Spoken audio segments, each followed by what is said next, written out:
And a good afternoon to everybody. So good to see y'all. Let's see who we got in the house with us tonight. Let me move this a little bit. There we go. We got Miss Nisi. Thanks so much for coming in. So good to see you. Thanks so much. Awesome brother David Thomas. Good to see you. Thanks so much for coming in. Our awesome sister Karen. Thanks so much for coming in. So good to see you. Really do appreciate it. Rachel, thanks so much for coming in. It's good to see you. Thanks so much. I really appreciate it. Appreciate everybody for coming in this afternoon. I know it's been like a week or two since we've been live. It's been absolutely chaos for Thanksgiving. But that's just how it always goes. A few days before I had to work, and then the only 2 days I had off were the Wednesday before Thanksgiving, and the Wednesday before we were with Autumn's family, and then the day of Thanksgiving was with my dad. So I was pooped is all I could say to that. But yeah, but we got that over with, and I want to see what. Let me get this minimized. I know that we got to share the real true story of the Appalachian lady named Nanny Doss, who was responsible for taking the lives of 11 of her family members. So that was awesome. That was a really good story, tragic as can be. But yeah, we got to share that one. And then coming Saturday, we're going to be doing a submitted story that awesome sister Nisi's husband David actually submitted. This story had been passed to him. Actually, that's the wrong week. Coming up, we're going to get to learn about the Jackson County Giant, a supposed 25-foot white Bigfoot creature. So you guys will get to hear about that, and I will be reading from a I believe it's like 73 or 74 newspaper article that was written about it, and making reference to another one that was written in the 30s. Let's see. Welcome in, Jackie. So good to see you. Thank you for coming in. Appreciate it. But we got that coming up. And then the following Saturday is going to be that submitted story. It's a story that has all kinds of twists and turns. It's just a really, really good one. You want to listen to it all the way to the end. I mean, it starts off with just a mean, secluded person, and then there's ghosts involved and treasure even. So, I mean, this story takes all kinds of twists and turns, and I enjoy getting to write it. It's such a good story. So, welcome to Ace. It's so good to see you. Thanks so much for coming in. Really appreciate it. So we got that coming up. And then the one I'm going to be starting on tomorrow is going to be another life story of, let me find the correct email.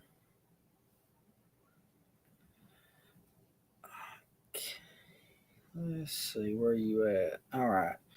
Another headstone story that our awesome sister Jana did the research and sent to me.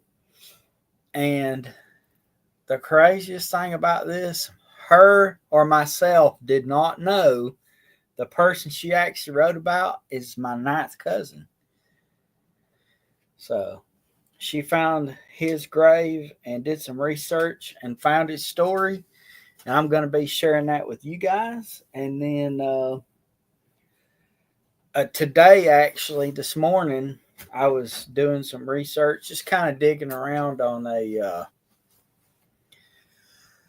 like you can go on Facebook and type in, the state you're from and the county, and there's usually a historical Facebook page where there's a person that does all this research about the county. And I found one, and I found some things that absolutely stopped me in my tracks. Autumn and myself on her channel has visited multiple cemeteries, and we went to this one, and we've been there. We knew nothing of the people buried there or anything, and I actually found a newspaper article that dates back to the 1800s telling what happened to the family there, and it's absolutely tragic. So we're going to be working on that. We'll get to share that story. And there's even a place that we went to many times. We've been swimming there, even doing late night investigations for her channel there. I found some even more. We knew of a few, local legends there, but I found some legends that date back to the horse and buggy days. So I'm going to maybe make a video sharing some of those local legends. And on her channel, we're going to go there in person and see what we can find. See if we can maybe confirm or completely disprove maybe some of these legends. So yeah, you guys will have that to look forward to. It's going to be absolutely awesome. And today, well, welcome in, Jana. Thanks so much for coming in. I didn't even see you sneak in there. Good to see you. Thanks so much for coming in. Appreciate it. But I know today has been, I really wasn't sure if we were going to get to make it today because health has taken a very drastic turn within just an hour or two this morning. She woke up fine, was doing her classes and just, her normal fun self. And when I went to fix lunch, she ran to the restroom and she went back 3 more times back to back. And I'm like, okay, something's wrong. And I asked her, and she was trying to explain, I'm hurting. And I'm just like, that's weird. So we got Autumn up. Autumn took her in, all just them two, where she could explain more. And just all of the sudden, she just went down. Not actually fell, but it's like somebody flipped a switch. She went pale. She was cold. She was blue. She was kind of wasn't able to talk right. She was like staggering. I'm like, okay, what's going on? So I got her to her bed, and we were like, we've got to load her up in the car and get to the emergency room. But something told me, just go to the doctor and let's see. Here we do, we have tests, to do with her diabetes that, we can do here just to see, but her sugar was fine and everything. As far as her sugar goes, it's perfect. It's not that. I just kind of recalled before she was diagnosed, 2 years before she was diagnosed with the diabetes, she woke up in her sleep having a seizure. And that was a UTI. So I'm thinking she's acting just like that. Let's just go to the doctor. We got her loaded up, called the doctor. Hey, we're going to be coming down there. We need to see you. They saw us within an hour. And she indeed had a pretty good UTI, but it's in her bladder. So but giving her the medicine and everything, she's back to herself again. But man, scared me to death. I didn't know. We run and checked her sugar to make sure that it wasn't super high, that her pod had came out, or none of that was the case. It's just for some reason she got a pretty severe UTI. But the doctor done his tests and he's like, we think she's okay. Just go home, give her the medicine, give her plenty of fluids. So she's drunk sugar-free Powerade and a really low carb cranberry juice. So she's doing much better. She ate. She wanted to go to the eat. Uh, she was able to use the restroom without hurting. So yeah, she's doing much better now. But she was not earlier today. Like, it was just a drastic. Within just 30 minutes, she just went downhill so quick. But we got her to the doctor and got her took care of, and she even got to the point where she wanted to go take her picture with Santa Claus, so we did that. So she's doing much better. Just keep her in your prayers, if you will. Yeah. She has them pretty regularly, but like maybe every 6 months or so she'll get them.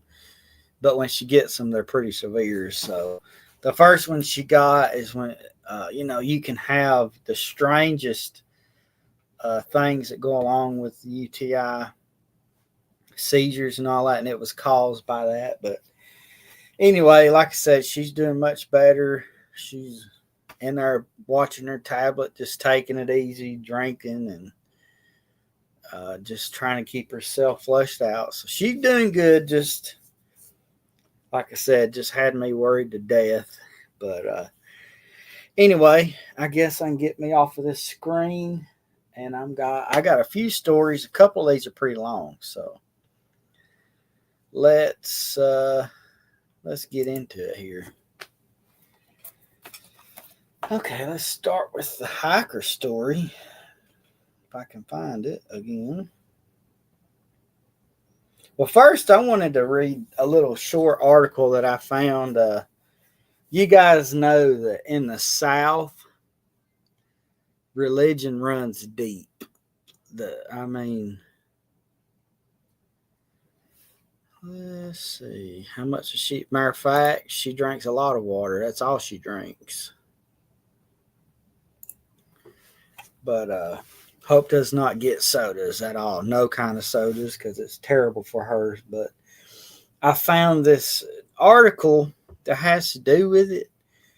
It doesn't matter what religion you are. When you believe it, you're a firm believer in it, and you do not like other people talking down to you. And that's exactly what this article is. It dates back to like the 1840s, but it says James Sampson was arrested at Guntersville and charged with assaulting Henry Guffey, a Holy Roller preacher. Sampson, a Baptist, was attending the Holy Roller meeting when Henry Guffey declared during his sermon that the Baptist dead are in hell and that the living will go there unless they reform. This enraged Sampson, and searching throughout the congregation, it says he knocked the preacher on his tail and left him laying there. I kind of laughed and chuckled when I saw that article and thought it was funny, but that goes to show how deeply folks take their religious roots. So, but I wanted to share that. Like I said, I thought it was pretty funny. All right, where is our story at? Here we go. Getting to the story now. This is called my AT Ghost Story. This is a real story that I experienced back on my 2016 NOBO. If it doesn't follow the rules, let's see. It says, I just remembered it because of Halloween and thought I'd share it in hopes of identifying the spirit. Maybe it will be entertaining to some of you as well. Let me lay out the background. I am in the South hiking the Appalachian Trail. I am unsure of the exact location. It was between Parisburg, Virginia and Johnson City, Tennessee. I tried doing some research, but I couldn't find much information other than the Bell Witch, and that is in the opposite direction I was. This has been tearing me apart for the last few years. So I'm hiking along with my true hiker buddy. It's a clear day and no sign of rain. Nothing but blue skies. We are pretty distant from any town or even road for that matter. The forest is clear of underbrush, nothing but bare trees. We could easily see beyond 300 yards. About 150 to 200 yards away up in the hill, we both saw a brunette woman gazing off in the distance, not looking towards us. She was wearing a white gown, possibly a simple dress. This is extremely odd for this area, so my pal and myself called out loudly, "Hey ma'am, are you lost?" The woman keeps her torso and shoulders and jerks her head toward us. The speed and angle of her head should have broken her neck. She let out a sharp, ear-piercing scream, almost like a banshee from the old stories. We ran as fast as we could with our packs. As we are running away, the wind picks up heavily, nearly hurricane levels. Branches are snapping. We even heard a tree fall in the distance. The rain started pouring. Sideways rain and strong winds. I know the weather can change on the dime in the mountains, but this just felt different. We were cold from 80 degrees plus to nearly 60 degrees or less with a wind chill like that was constant. Other hikers were caught in the rain as well. They were as confused as we are with the unexplained change in weather. We couldn't tell them what we saw. We couldn't even explain it to each other. We both knew we had saw her. We continued on the trail and never mentioned it. Wow. My goodness. I've heard a lot of creepy stories about the Appalachian Trail, but could you imagine that? Hiking that trail and then all of a sudden you see a lady standing up on the mountainside, and then when you holler at her, she just turns her head and makes this banshee sound, and then just all of a sudden a hurricane comes through. Man, that's just creepy. I wouldn't know what to do if I had something like that going on. All right, now let's get into this next one. This one's called The Cave in the Mountain. Humans long since battled the call of the unknown. Peering deep into a dark cave, instinct and curiosity edges forward, daring us to explore, despite what or who might lurk in the shadows. The location is the hills of Mexico just before sunset, an unfathomable darkness, unbearably hot. I was around 10 years old when I first encountered the cave. I am the youngest of three Mexican American parents. In my childhood, I traveled to Mexico at least twice a year. My folks both came from a small village in the desert valley in central Mexico. During my childhood and adolescence, the village or town, whatever you'd like to call it, had the maximum of 300 residents. Everybody knew everybody. You get it. As a child, going from the downtown of major Texas cities to the lawless deserts of Mexico was liberating in a way. I could do whatever I wanted at any time with little apparent consequences. I discovered a lot about myself and learned to respect life and nature while hunting and working in the hills of Mexico. A popular pastime for folks of the town was to hike up the mountain just outside of town. It took all day to reach the top, but when you did, you could enjoy a view of the entire town and the valley while the sun was setting.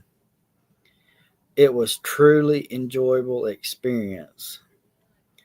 While atop the mountain one evening, my close friend from the village who accompanied me daily during my visit, revealing the existence of a massive cave on the other side of the mountain. I've never been on that side of the mountain. There's a cave back there. It felt odd to me, despite how many times I took a track to the to the top of the mountain, that no one had mentioned this cave to me. Let's go. He's not waiting for me to respond. He got up from the giant boulder, and we were setting on and to start up the peak of the mountain. I followed right behind him. We had got into the same trouble before and had never really gotten hurt because of him, so I thought, why not? There are no trails or markers on the mountain. It took some searching, but eventually we did find the cave. It was indeed a giant hole carved into the mountain, going down as far as I could see. The setting sun didn't light up more than a few yards into the tunnel before fading into pure darkness. We stood at the edge, peering down into the depths of the cave. Instantly, my eyes and nose started to feel like I had struck my face in hot coals. The smell of ammonia from the bats that lived in the cave blindsided me. Meanwhile, my bud was having a good laugh at the experience of my tear ducts and nose hairs. We started into the giant hole for a good minute, looking around at all the bats clinging to the various rock formations. I pointed at some beams of wood, or maybe they were long tree trunks. They were placed across the cave at varying depths. What are those for? I asked. Farmers hire people to climb down there and bag bat poop as fertilizer. They make a lot of money. I said, want to take some? I declined, not wanting to go into the cave at all. But as I expected, my friend had already begun his descent. He made his way down to the first section that I had sufficiently flat ground to stand on without the aid of the wooden beams. He yelled to me to follow him. I don't quite remember how, but he convinced me to climb into the cave. Since the beams were placed by and intended for adults, they had a considerable distance between them. My smaller frame slipped through without issue. We both stood on the small section of level ground, trying not to breathe as the smell was burning our lungs. "Come on," he said. "Continue to the next beam underneath us." "I'm not going down there," I said back to him, my shaky voice bouncing off the surrounding walls. He didn't stop, although he heard me and possibly assumed I would follow him closely. He continued until the darkness engulfed him. I could hear him whistle at me from unique positions inside the cave, and eventually I didn't hear him at all. He had either stopped whistling entirely or went so deep in the cave I couldn't hear him anymore. He had mentioned that once I got to a certain depth, the floor evened out and you could easily walk deeper into the cave. The bats started to fly out in swarms. I knew they would purposefully hurt me. They would not purposefully hurt me, but they were very loud and distracting. I was It was a struggle to remain in place as a tide of bats brushed by me. Once most of them had passed, and I could for sure be heard if I yelled into the cave, I called out to my friend, "Hey man, let's go before it gets dark." I stood there waiting for a reply. He never called back. I looked around, debating whether I should stay put or climb out or wait for him outside the cave. Tucked into the spaces between the rocks of the wall cave, I noticed a few empty rice bags. I assumed they were used for carrying the bat poop. I also noticed what looked like clothing snagged on the edges of the rocks on the walls lower in the cave. Shoes were left on small ledges there, naturally occurred in the cave. Odd, I thought, thinking some folks found it easier to climb down while barefoot. I heard huffing coming from beneath me. It was unmistakable sound of my friend's heavy packing breathing. I tried my hardest to see down into the darkness, but it was no use. My friend would frequently play tricks on me, so I hesitated to believe he was actually in some kind of trouble. The sound of panic was getting closer, though, and the distress in his breathing became apparent. When he came into view, he looked like that I intentionally misunderstood his anger, as if he were unhappy that I didn't follow him down. However, he climbed higher up the wooden beams toward me, and the dwelling sun illuminated the look of fear on his face. He didn't stop to let me up first. He passed me in a hurry and was out of the cave before I had ever even moved. I looked down once more in the darkness beneath me and saw and heard nothing. I focused on balancing as I navigated through the beams until I made it out of the cave myself.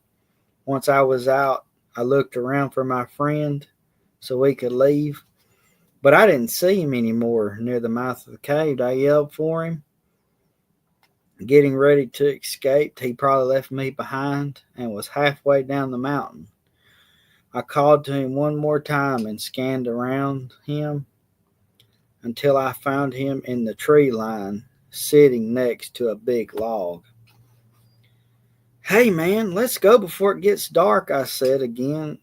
I walked toward him. I was so relieved I wouldn't have to find my way down to the mountain on my own in the dark. He sat there looking bewildered. I was trying to figure out what he was thinking and why he was being so weirdly. He started breathing heavier and heavier with each breath, and anger began to settle on his face. I backed away, knowing what he could do in rage. He was a good guy who wouldn't hurt me or anyone that wasn't truly asking for it. But while in a blind rage, he had once knocked his brother, who had just happened to be in the line of fire, unconscious. I wasn't in the mood to get floored today. He rose from the ground, made his way toward the cave while picking up a big rock. He ended up smashing his thumb and fueling his anger further. With the rock in his arm, he walked to the opening, lifted it up, and sent it crashing down into the dark hole.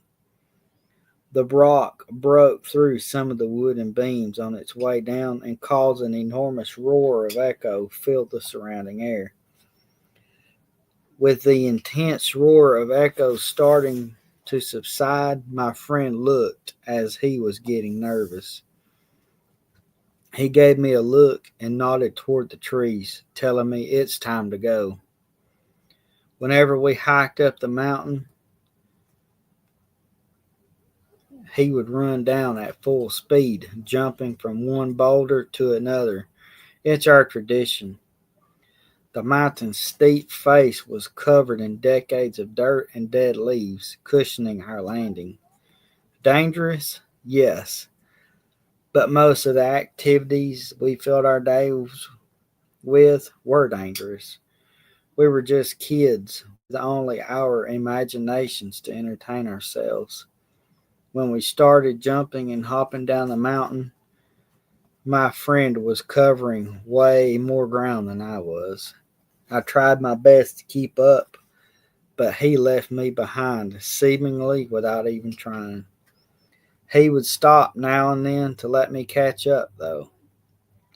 When we made it back to town about 40 minutes later, he sat in my family's living room for a while, which was no more than an open air concrete corridor with a roof made of bamboo and clay shingles. He held his hand up and showed me his thumb, which was disgusting purple, swollen lump. I said to drain the blood. He said as blankly stared in my face. I found him a sewing needle and held it over a candle and slowly pierced the skin of his thumb. I could see it hurt quite a bit, but he was really quiet after that. Maybe it was that we returned into teenagers soon after, but every year I visited that, he was never the guy I knew as a kid. In 2020, during the summer, I received the news my good friend was discovered in his room at his house, passed on. I have no doubt that he had enemies in town and the surrounding villages who might have had something to do with his death.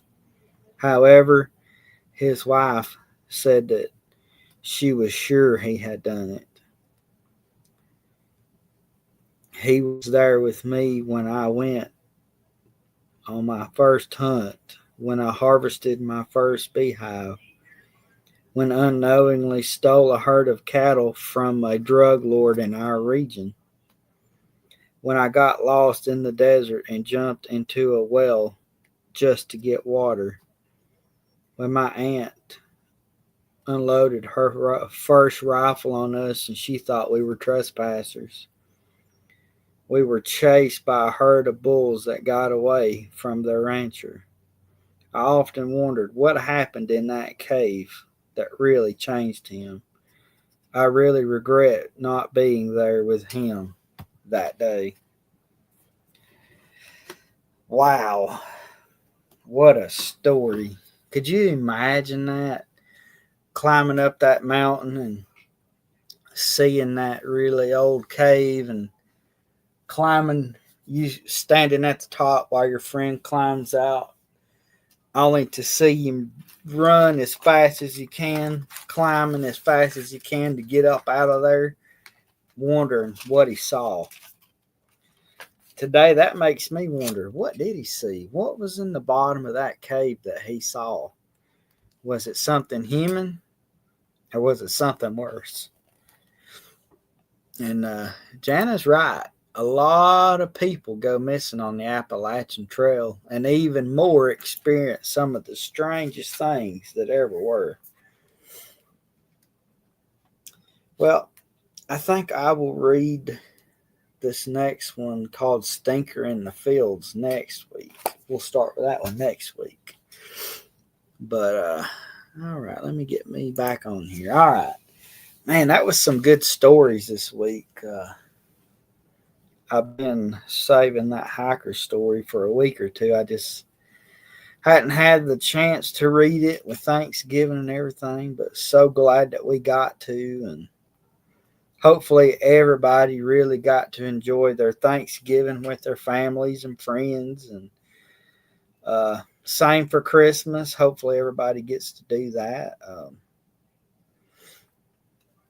I got to do something special last week. I was asked, you guys see these signs that I make right here. I was able to do a sign. A company was going to be opening in our town in February of next year. And they asked if I would do one of these, which it's bigger than this. It's about this big. Have the name of their business and then their year established to hang up on the wall behind the register there. And I was able to do that. A person that I worked with got to move. They moved into a new house. And for a present, I got to do him a sign with his last name on it. There's it. Got to do that for them. And then I got to do one more. There is a church that was built in 1865. A friend of mine became pastor probably 6 months ago. And he became the new pastor. And he was the one that I actually told you guys about. I think it was the last week when he prayed for the lady with the cancer and she saw Jesus. It was him. He had told me that story. But I was actually able to do one of these signs with the church name on it. So most people, most churches are set up where you have an entry door and you have two restrooms on each side, and then you have another set of doors going into the sanctuary. And I was able to make him like a 3-foot long sign to put above the door of the sanctuary with the church name on it. So we got to do that too. So that was really, really neat. 2 of those. The one for the church was a donation. It was a gift for the church. And then the one I did for my friend, that was a moving gift. And then the one for the business actually paid me for that one. So I got to make a little money, and then I also got to pay it forward. So I don't have a lot of money, but I got time. So that was my donation to their church. So we got to do that last week, and it was so awesome. Really awesome experience. Get to see the joy that just a simple piece of wood with some lettering on it made. And I did one for Autumn over here. She's got her little area where she likes to read at, and I'll have to show y'all it. It's more of a joke than anything.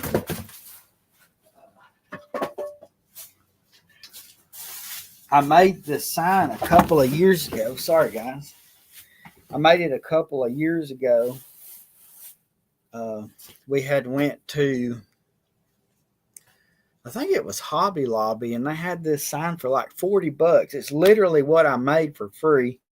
I put the letters on this like years ago, but I just took it out yesterday and done the burning on it to highlight it. See what it says? It's funny. But they wanted like $40 something for that, and I made it for free. But that's just sitting over her little spot where she reads that. If she's reading, and she'll be like, "Read the sign." But it was a joke, and then I made it because why not? I made something that cost $40 for nothing, so was able to do that. Just always enjoy doing these signs, and I don't know if you guys notice it, but right here by my head, I bought that yesterday as well. That is 125th anniversary of Campbell Soup. It has the 4 original designs that they came out from 1865, and then they changed again in 1897. Then they changed one more time in 1890, and then they kept that design all the way up until 1993. So we got that on the wall now too. So it seems like I'm always finding something neat to put up here. I don't think I've got anything other than that new up there, and I finally got that picture on the wall. I think that's it. I've had to rearrange it multiple times trying to fit it all. One of these days, I want to take this July 7th, 1863 issue of a Huntsville newspaper and actually do a series reading some of these newspaper stories out loud to you guys, so you can kind of hear what was going on back then during that war. So we may have that coming up. So I want to thank you guys for coming out, and before we do get off of here, I wanted to show you guys, if I can find the right phone. As of right now, we are at 1,991 subscribers. We're almost to 2,000. So once we hit that, the Myers Tales of Appalachia sign will be up for grabs. And maybe that cross. I don't know. I haven't decided. Oh, wow. Today's the 40th anniversary of the Goonies. I love watching the Goonies. That's a good movie. But I want to thank each and every one of you guys for coming out.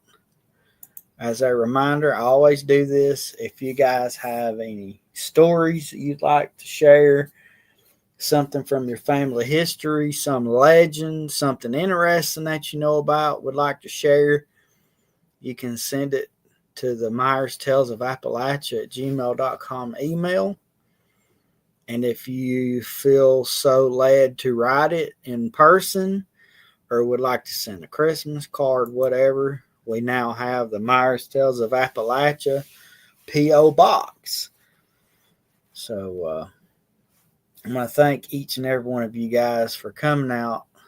Really appreciate y'all. You guys make it so awesome. And I absolutely love Baby Ruths. Man, that's my favorite. But I want to thank each of y'all for coming out tonight, listening to the stories, and thank y'all so much for the prayers for hope. We really appreciate y'all. Can't wait till we hit 2,000 subscribers. I'm going to try. I don't know if it's going to be possible or not.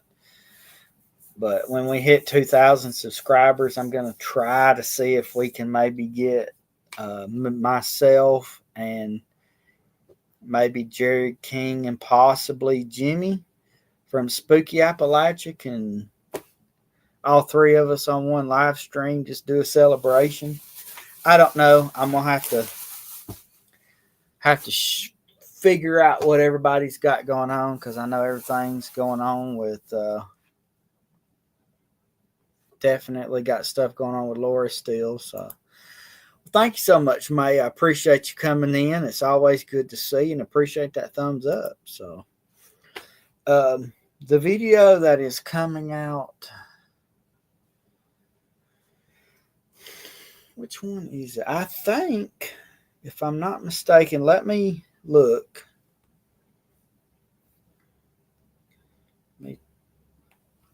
Um, the video that's actually coming out Saturday is a different style. Yes, okay. I want to know if you guys like it or not. It's kind of like an old black and white film. You know how they have the black screen with the little designs and the writing on it. Uh, we're doing that one because the story's actually coming from an 1800s newspaper. So good to see you, Miss Betty. Thanks so much for coming in. We still praying for you and old Mo's there. Uh, hopefully you guys like that style of video. It's a lot of that, and to me it's really neat looking. It kind of looks like an old black and white movie with the silent film days with the voice cards on it, the way it's made. So that's going to be coming out Saturday, and then the following week will be the video about the one that has all those twists and turns from a mean old person to a spirit to treasures. So we've got those coming out, and like I said, I'm going to be starting on some legends that I've come across and just some neat stuff. So hopefully y'all enjoy that. We will probably again take the week off for Christmas again. Won't be any videos or live stream that week because this Christmas, for the first time in 5 years, my family's coming down. My brother, my sister-in-law, my niece, they live like 8 to 10 hours away, and they don't get to come down very much because they're so busy working like we are. So we're hopefully going to get to spend some time with them, and it's always good to see them when they come down. So hopefully, like I said, you guys will enjoy these videos that's coming up. So